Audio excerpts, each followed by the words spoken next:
বন্ধুরা, সকালবেলা আমি সমস্ত বাসি কাজ সেরে চলে গেছিলাম বাজারে।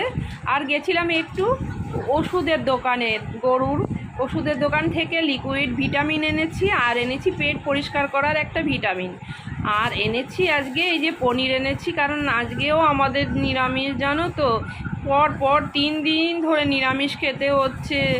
যাই হোক, কি আর করা যাবে। তো আজকে মহালয়ার দিন, তার জন্য নিরামিষ খেয়েছি। আর এই যে দেখতেই পাচ্ছ এখানে এই যে মিষ্টির প্যাকেট আরও একটা ছিল, একটা দাদাভাইকে দিয়েছি। কাদের বলো তো?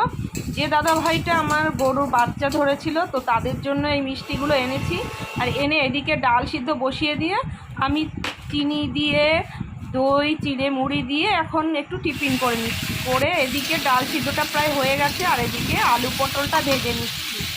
তো নিয়ে এখন দেখো এই যে পনিরটা বের করছি, এক হাতে হচ্ছে ক্যামেরা আর এক হাতে পনিরটা নিয়ে কাটবো। বুঝতেই পারছো অনেকটাই সমস্যা। তো যাই হোক, কেটে নিয়েছি পিস পিস করে। আর এখন এগুলোকে আমি লবণ, হলুদ আর শুকনো লঙ্কা গুঁড়ো দিয়ে মেখে নিচ্ছি।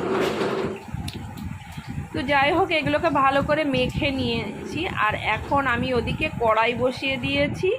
তো এখন এগুলোকে গরম তেলে আমি ফ্রাই করে নেব। তো ফ্রাই করে নিয়ে খাওয়া দাওয়া করে বিকালবেলায় দেখো সন্ধ্যাবাতি দিয়ে দিয়েছি, তুলসী তলায় দিয়েছি। আর এদিকে গরু আর আমার গরুর ছোট্ট বেবিকে তুলে দিয়েছি, আর ওরা দেখো কি আরামে শুয়ে আছে।